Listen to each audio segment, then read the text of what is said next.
नमस्कार स्टूडेंट्स। तो हम लोग आयन बीम एनालिसिस टेक्निक और एक्सपेरिमेंटल न्यूक्लियर टेक्निक के बारे में अध्ययन कर रहे हैं। So in previous lecture what we have learned Rutherford backscattering technique, which is a very well known experimental nuclear technique for material characterization. Whether you call ion beam analysis technique or experimental nuclear technique, both are the same meaning. After that, we have seen that in case of Rutherford backscattering, we cannot detect the lighter elements. Means sensitivity for lighter element is very bad from the Rutherford backscattering. So that is why another technique required. So that is another technique comes, that is known as the elastic recoil detection analysis.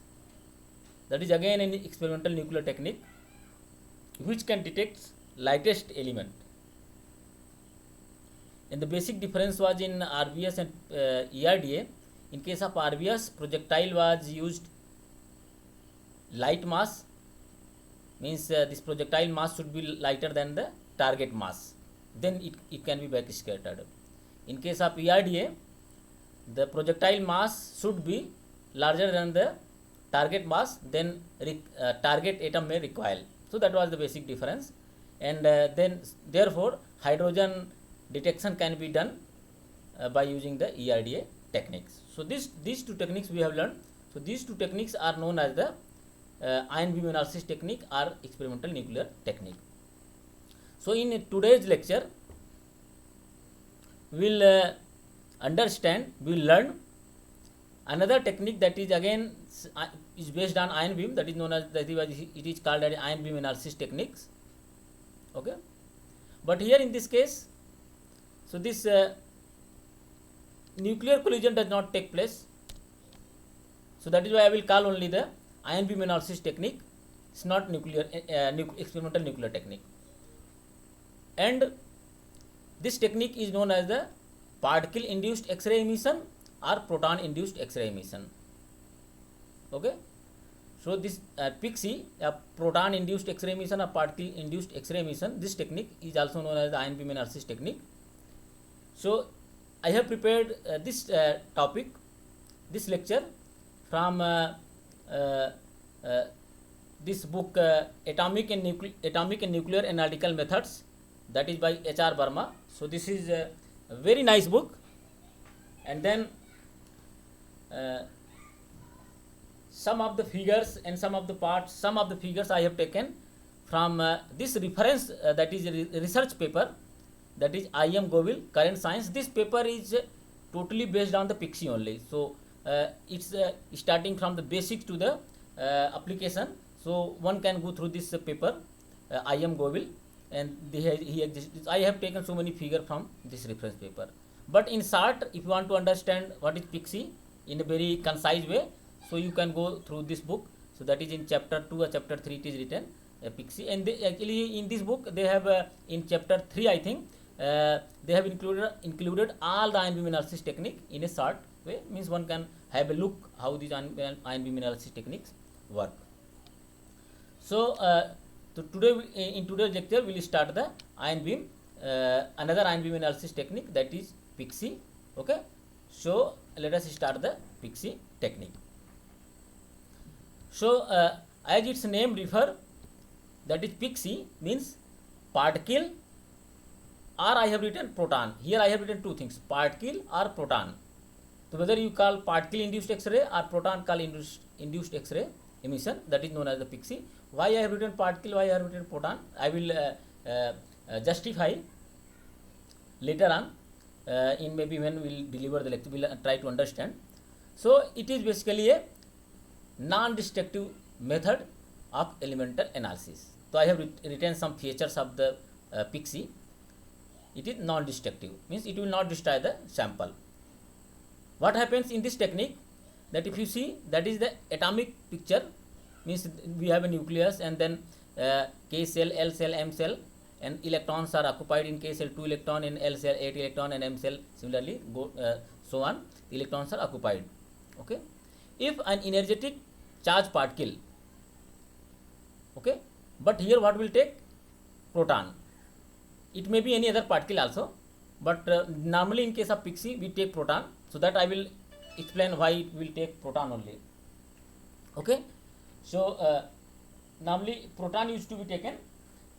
So when proton will incident on the sample, if the energy of the proton is sufficient to knock out the inner shell of the electron, like here if you see this inner electron is removed and this vacancy is created, then if outer shell electron will come into the inner shell electron to fill the vacancy, then there will be emission of X-ray. Remember, whatever this X-ray is emitted, so this is basically the difference between this energy level and this energy level. So each and every atom present into the means periodic table have their characteristics energy of this difference in energy difference, that is characteristics of that particular atom. So whatever X-ray is emitted, that is characteristics X-ray.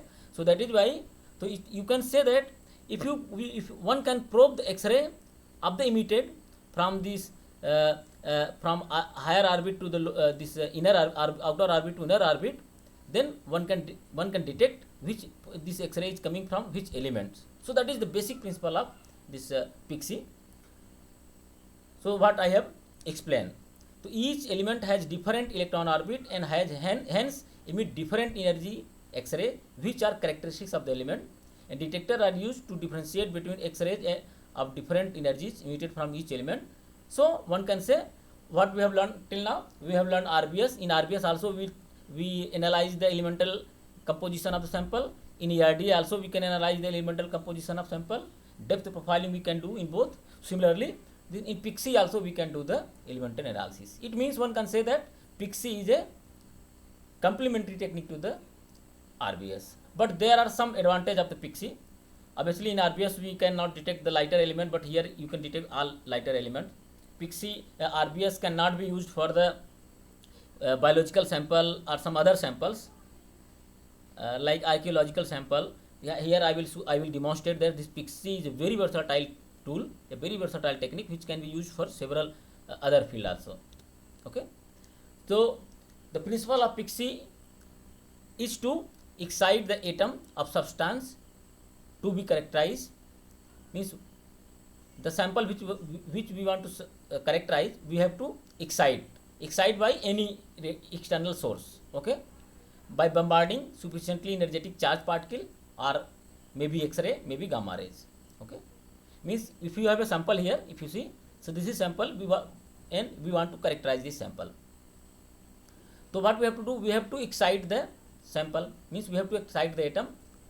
It means that whatever elements are present into the sample, inner this K cell or L cell has to be vacant, means this electron has to be released from that there, and then outer orbit electron has to be jump into that, and then characteristic X-ray will come out.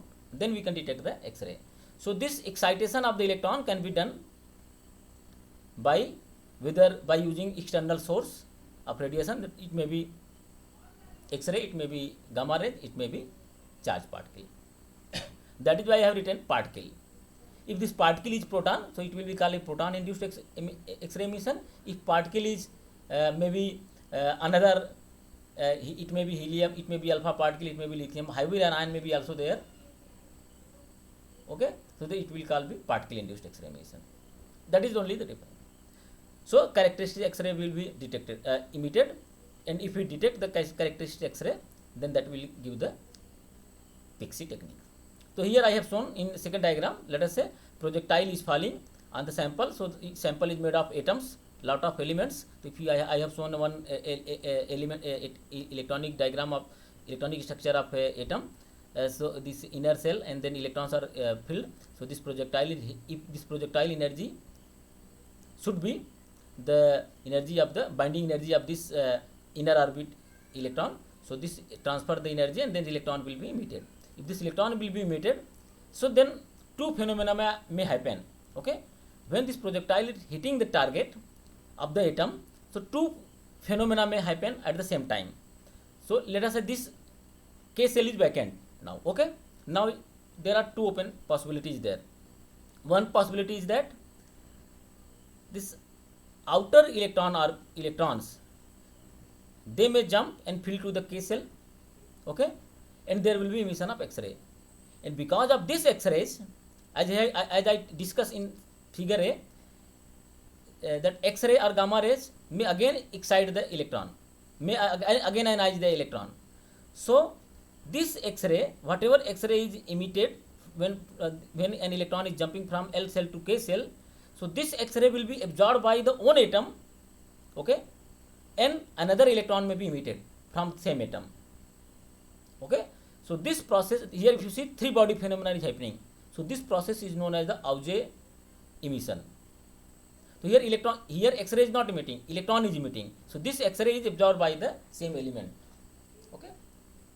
And another possibility is that when this electron is K cell is vacant, then electron from outer orbit and jump into the inner cell and X-ray is emitted. No, this X-ray is not absorbed by the atom, then this X-ray is known as the characteristic X-ray, okay. So it means in case of PIXY, proton induced X-ray emission, we have to obtain as much as possible this X-rays, not this. We have to prevent this emission of Auger electrons, okay. So this is I have given feeling. So this is how it looks like the emission of different K cell, L cell, M cell from the outer orbits. So if you see here, so this is K series, L series, M series. So K alpha 1, K alpha 2, K beta 2, K beta. These are the few emissions. I will discuss in the next lecture how these emissions are happening in the material, okay. So here, as I discussed, when inner cell is vacant, then outer cell electron will jump into the inner cell and characteristics X-ray will be emitted. So this is the energy diagram. So here this is K cell, L cell, M cell. If you see the principal quantum number, this K cell for n is equal to 1, L cell n is equal to 2, M cell n is equal to 3, and this is the L quantum number, okay, and this is the angular magnetic principal quantum number, azimuthal quantum number, and angular momentum, okay, and then another is the spin magnetic quantum number, spin quantum number, that is there, okay. So means if this K cell is vacant, let us say vacant by the charged particle radiation, then it is not necessary that this all electron will jump into the K cell, means upper electron will jump into the K cell. So there should be some selection rule, means there should be only the selection rule, only those transitions will be possible which follow the selection rule. So that selection rule, this always remember, this delta n should be always greater than or equal to 1. Only those transitions are possible in which case this delta n should be greater than or equal to 1. And azimuthal quantum number, this delta L should be greater than delta L should be plus minus 1, okay. If this is satisfying but this is not satisfying, then transition will not take place. Similarly, this angular momentum, this delta J should be equal to 0 or plus minus 1, okay. So if you see here what I have shown, if you see in this diagram, so for L cell, so this azimuthal quantum number is 0, 1, 1, and for here that is 0. So if you see, in L cell there are 3 subcell, this 2s half, 2p half, and 2p3 by 2, okay. But if you see, there is no transition between 2s half to 1s half. Why? Because if you see selection rule, delta L should be plus minus 1. If you, in this case, L is what? L is 1, L is 0 here and L is 0 here. So the delta L is equal to 0. It means that this transition is not possible, okay. I believe that you understood what I want to convey the message. Similarly, if you see here, this P here, L is equal to 1 and L is equal to 0. So delta L should be plus minus 1. So obviously this is plus minus 1. And here if you see N is equal to 2, N is equal to 1. So delta N is obviously 1. And if you see delta J, so here 1 by 2, 1 by 2. So delta J should be 0 or plus minus 1. So here 0 is coming, and similarly for this case. It means only those transitions are possible. It means all transitions are not possible in atomic transition. Only those transitions are possible which follow the selection rule. So I have mentioned a few transitions. So basically in PIXI, the PIXI spectra are primarily from transition that occurs after the loss of 1s and 2s electrons. Okay, it means in most of the experiment, if you do in PIXI, mostly this 1s electrons are vacant and this 2s electrons are vacant, and then we observe the PIXI spectra, not a higher orbit. Or maximum this L cell or K cell and L cell maximum. Okay, sometimes M cell also, but it is rare. So that is why I have mentioned few important transition. So this, if you see, if transition is taking place between the 2p half to 1s half, so that is known as the K alpha transition. Similarly, if transition is taking place between 2p3 by 2 to 1s by 2, so that is K alpha 2 transition. Similarly, if transition is taking place between the 2p3 by 2, that is 2p3 by 2, this one to 3d5 by 2, that is 3d5 by 2, this one. So this is known as the L beta 1. Okay. Similarly, L alpha 1, L beta 1, L alpha 2. Similarly, all names can be drawn and find out. Okay. In previous diagram also I shown similar thing. If you remember here I have also shown similar things, but here in more nice way in terms of cells. Okay, I have shown here. I hope whatever I have conveyed the message, what I wanted to teach you, that you understood. Okay, and the most important of the forbidden transition are the magnetic dipole M1 transition for which delta L is equal to 0, delta J is equal to 0 or plus minus 1. This is the most, as I discuss also, the most forbidden, means this transition is never possible, and this is known as the magnetic dipole transition, L, that is magnetic dipole transition. And the electronic, if you see the electronic quadrupole transition E2, that is if delta L is equal to 0 or plus minus 2 and delta J will be equal to 0, plus minus 1 or plus minus 2. So these electronic quadrupole transition and magnetic quadrupole transition, these transitions are not possible in case of PIXI. Okay, so let us move further. So here I have tried to explain some more things. For analysis by PIXI technique, if the incident, obviously a charge particle, a charge radiation, a proton has to be incident on the sample.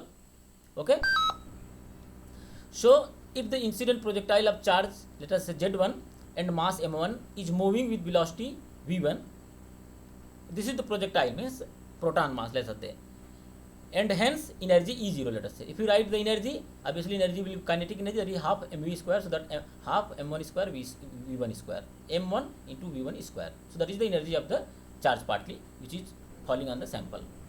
To eject the inner shell electron from the target having mass m2, let us say the target mass is m2.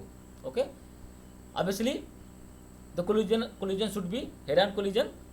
Okay, so the energy transfer in head-on collision. So then what will happen? The energy transfer during the head-on collision, that should be equal to 4m1. If you calculate the formula, then that will be equal to 4m1 m2 E0 upon m1 plus m2 ka whole square. Okay, where m1 is the mass of projectile, mass of the incident particle, m2 is the mass of the target. Okay, or if you further simplify, so you can write 4m1 upon E0 upon m2, if this is approximation. Okay, or it means that in order to ejection of electron from the K cell, let us say inner orbit, that is this is the K cell. If you go further, so I have shown here in this diagram, let us say this is K cell. In order to ejection of electron from the K cell, the kinetic energy of the charge particle, this Tm, must be equal to the binding energy of the electron in the K cell. So that is why I have written that Tm should be equal to Ek, that is K cell binding energy. Okay, then electron will be ejected. I believe that you are getting my points. Okay, if you write this formula can be written at E0 is equal to something like that. So where U is this U is m2 upon 4 m1. Okay, so that is E0 is equal to 4 m2 upon 4 m1 into Ek we can write. So that is E0, that is E0 ना, अगर E0 लिखें तो E0 Tm के term में लिख सकते हैं, तो Tm को हमने Ek लिख दिया. ठीक है, if you see here So E0 can be written in terms of transfer kinetic energy, transfer kinetic energy. So this E0 will be equal to m2 upon 4 m1. So this one m2 upon 4 m1 and into Tm. So Tm is equal to Ek. This is approximated. Okay. So that m2 upon 4 m1 into Ek, or one can write, we can define new quantity, that is U into Ek. So that means E0 will be equal to U into Ek, where U is equal to m2 upon 4 m1. Okay. So this is the energy required for any charged particle which is incident on the target to vacate a inner orbit, a K cell of that particular atom. Okay, let us go into the detail. Energy transferred to the electron. Since the let us say we are taking the proton. Since the proton energy, if you write obviously half mv square, if we calculate, half means that is 0.5 mass of the proton into velocity of the proton. Okay, therefore for proton energy of 1 MeV, okay, agar 1 MeV, if we are taking 1 MeV proton, the energy transferred to the electron, the T, if you calculate, okay, so that will be equal to 0.2 electron, obviously electron kinetic energy, so that is half mv square, so 0.5 mass of the electron, velocity of the electron, comes out to be just 11 kilo electron volt. It means if 1 MeV proton is incident on the target, and the energy transferred by the proton to the electron in that particular target, that will be only just 11 kilo electron volt. If this 11 kilo electron volt is sufficient to equal to the binding energy of that particular cell, then electron will be ejected. If it is not equal, then it will be not, electron will be not ejected. Okay, comes out to be just due to the ratio of masses of electron and the velocity of the electron proton. So this is, I am just giving the idea how to choose the energy. We know that EP should be, means the energy of the proton should be less than the Coulomb barrier. EC is Coulomb barrier energy. Okay, so this Coulomb barrier energy is given by EC, that is Z1 Z2 upon M1 1 by 3 plus M2 1 by 3, that is million electron volt. Okay, so if you write the energy of the proton, how much, means if you write the energy of the proton, so the velocity matching consideration demand that the maximum ionization cross section occurs around ion energy, that is million electron volt per nucleon, and that energy of the proton can be given by, if you go through this book, so you can find out this formula.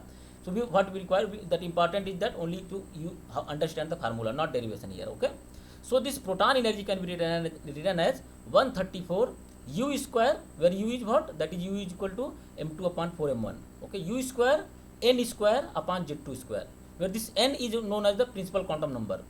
Okay, that is for k, l, mn. So for k it is 1, for l it is 2. Okay, so that is principal quantum number. So now in this way you can calculate for different atom how much proton energy is required. A particle, basically a proton will take proton energy will require to do the Pixie experiment, to get the characteristics X-rays from the K cell or L cell. Okay, so I have given example here. If you see for K cell ionization of a phosphorus, let us say, okay, phosphorus at 15 atomic number Z1. So for this, if you calculate for phosphorus and projectile, so here M2 is for phosphorus, that is I think 31 mass is there, M2, and then M1 is proton. So mass of phosphorus and mass of proton, then one can find out U. If you calculate the U, so that will be equal to 2.1 kilo electron volt. Okay, so this will be the U for phosphorus 15. Okay, now if you calculate the proton energy, required proton energy for ionizing the K cell of this phosphorus, so that will be equal to 2.4 million electron volt per nucleon. So this much energy you required. Okay, so one can calculate the energy. Similarly, if you go for the another example for K cell ionization of, let us say, calcium, so calcium has 40 mass. So if you calculate this U, so that will come 3.4 kilo electron volt, and then proton energy will require 4.6 million electron volt per nucleon. Okay,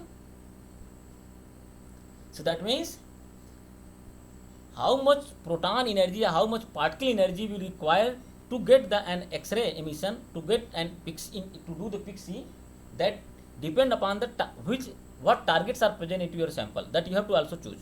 It means if you are using this energy, okay, 2.5 million electron volt energy to analyze a sample which have all element, so then it means that you can only detect the element which is lower than the phosphorus, you cannot get the calcium X-ray emission because the calcium require more energy. Okay, so that is the what I want to say message. Okay, so let us move to the. So as I discussed, another thing is that why we have chosen proton only, why not heavier ions projectile. So why it is when I in the beginning of the lecture I told particle induced or proton induced. Why people will call proton? Why this researcher will use proton only in particle, not other heavier element? So that is question. Okay. So the answer is that this PIXI has some limitation of using heavy ions. The use of heavy ions like carbon, oxygen, silicon, and still more heavy ions have the following limitations for the PIXI analysis. The first, the interaction of heavy charged particle tend to destroy the target by sputtering. This is the one reason. Okay. And second reason, the projectile X-ray are also produced.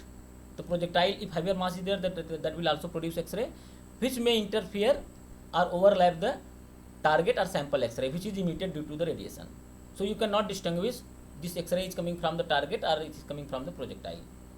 Another, molecular orbital formation happens when Z1 is equal to Z2. So these are the few limitations for the heavier element. When we are using the heavier ion in case of PIXI. So that is why whenever you have to perform PIXI, we use normally proton with sufficient energy. So here relative ion velocity with light I have given just few. This is not for the case of PIXI. So this is for the sake of knowledge, your sake of knowledge. This is not related to PIXI. Okay. So this relative ion velocity with the just I was going through the book and I got this parameter numbers. So I thought this is important to students. So that is why if you write the ion velocity, obviously half mv square. So you can write v1 is equal to that is 1.384 10.9 under root E0 upon m1. So E0 is the energy of the incident charge particle and ion, and m1 is the mass of the ion. So you can calculate the velocity of the ion, that is in centimeter per centimeter square. So I have given assignment to you. So there in assignments maybe you need to calculate velocity of the ions. So here from this formula, that is why I have given. So this formula you can use to calculate the velocity of ion. So here I have given some example also. V1 upon C. Therefore V1 upon C, if you calculate, find out, means the velocity of the ion with respect to velocity of light. So that will be equal to 0.046 under root E0 upon m1, where E0 is the in MeV. Obviously remember this E0 should be in MeV and m1 is the mass of in MeV. So I have given here for different energy for different velocity. So you go through this. Okay. So this is the experimental setup of PIXI. So what you require? Obviously you require a particle accelerator, that ion beam. So this is this diagram I have taken from this book, and this diagram, this second diagram, colorful diagram, these two. So this is the diagram of our accelerator experimental chamber. So here this is here accelerator is there, here accelerator is there, ion beam falling. So obviously there is a we need a detector to detect the X-ray. Okay. So here we have a X-ray detector, that is basically lithium dope silicon detector. So this is detecting the X-ray, and obviously this is a scattering chamber. So there here I have seen again, if you this chamber light camera RBS detector, that is at 10 degree, and this is PIXI detector. So this is actual diagram of our laboratory. Okay, this is the actual scattering chamber. This is the PIXI detector. Okay. So let us try to understand some, try to see some PIXI spectrum, how it looks like. So obviously as I mentioned that application of PIXI is very wide. So here I have shown just a diagram, spectrum from this reference research paper. This PIXI spectrum of aerosol sample of Chandigarh, this city of India. Okay, it means you know that as the motor car and the industries are running every day, this air pollution is increasing. So one can collect the a sample from the air pollutions, and if you make it sample and you can do the PIXI, and you can find out what are the elements and toxic gases are present into the air, that can be determined. So this is the background spectrum of the blank filter, means without sample. So if you see without sample, the calcium K alpha is there and iron K alpha is there. But if you do the sample PIXI, so if this calcium K alpha is there and iron K alpha is also there, but if you see here iron K alpha is increased.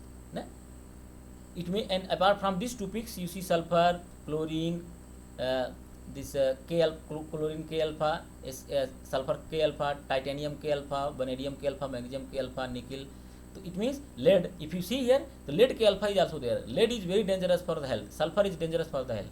That means this is I think very old data. I think this is some 25, 30 year back experiment of data of the Chandigarh city. Okay, so you can do these things. So this is the aerosol spectrum. This experiment can be done now for any city. Let us say Mumbai is the, let us say Mumbai or our city Bilaspur or any city, Kanpur, let us say very polluted area is there, or Delhi. You can take some sample of aerosol sample, and you prepare the aerosol sample from the Delhi or Kanpur or Mumbai or Bilaspur, and you do the PIXI experiment. You can find out what are the toxic elements are present in the air. Okay. So this is another example of PIXI, that is PIXI spectrum of kidney stone. Okay, so this spectrum kidney stone belongs to the 60-year-old male person. Okay, so if you see here, so this is this spectrum contains sulfur, chlorine, calcium. Obviously we know this. If you are whatever water you are taking in intake, if that water have more calcium, so that will form a kidney in your stomach. So that is why this is, if you see this calcium peak is very high. So it means this PIXI can be used in medical science. Normally in medical science people use PIXI. Here if you see this PIXI can be used in environmental science. So that is not limited. I am telling just few examples. So here this is the PIXI spectra of kidney stone. Similarly, if you see, I have again shown another very important spectrum, that is PIXI spectrum of ancient coin of Hindu Shahi dynasty. Okay, this coins belongs to the 990 to 1050 Demoni. Okay, and you see here, so this is two coin taken up done by the different researchers. So this is different researcher, this is different researcher. It is cited in this paper from which reference they have taken. So I have cited this paper. If you see Indian coins that contain copper, you know copper is costly element. If you see copper, so copper has maximum concentration. And what you see what is present, that is silver is there. Obviously silver is again very costly. And if you see in this study, another study, silver is there, copper is there, silver is there. Okay, so it means in this way one can analyze the ancient objects also, what elements are present into the sample. So here I have just it's very limited I have shown. It is very vast, very versatile technique. Again I will say, it is up to you for what purpose you want to use these techniques. Okay, whether you are using for biology, for environment, for forestry, for chemistry, for physics, for medical science, anybody can use. This is open to everybody, just depend upon you. So now this PIXI comes to the end. So these are I have listed few application of PIXI. So identify presence of fiber element, localized position on the surface of the sample, relative concentration elements, protein analysis. See again, protein analysis can be done by using PIXI. Allow to the determination of elemental composition of liquid and crystalline protein. PIXI can quantify the metal content of protein molecules. Analysis of air filter, I have shown one example. Okay, analysis of atmospheric aerosol, I have shown one spectrum. Analysis of powdered plant material, let us some plant material is there. If that plant material is hazardous or good, what elements are present in that plant. So that can be, just you take the plant and dry it and you make it a pellet and you do the experiment. The geological powders can be done. Analysis of elemental content in water, solute, particulate phases, whatever you want. Let us say maybe nowadays ladies are using these cosmetics, creams and powders. Those cosmetics or creams or powders are dangerous for skin or not, what element they contain, one can do the experiment. Let us say this we are using toothpaste, so what dangerous elements are present in toothpaste, that can be done by PIXI. Means soap you are using, anything, just you think and you do. This is open to everybody. Okay, so this PIXI is very versatile technique. Medical analysis as I have shown. Okay, material science one can obviously do this archaeological study and forensic studies. So that can be done by PIXI analysis. So I feel that I have explained the basic principle, some features and the applications of PIXI, and I have shown some examples. So thanking you very much for listening this lecture. Okay, and please whatever assignments I have given to you, please try to solve the assignments. You may be not able to solve all assignment, but whatever assignment you can solve, please you submit the assignment, okay? And please write in a clean and neat way. You submit the assignment. It means if you are not submitting assignment, it means what I believe that you are not listening my lecture whole. You are not listening my whole lectures. That is the reason. Because if you listen the whole lecture, then you can find out where I have given assignment. Only few students have submitted assignments. So I request you all to listen the complete lecture and try to solve the assignment.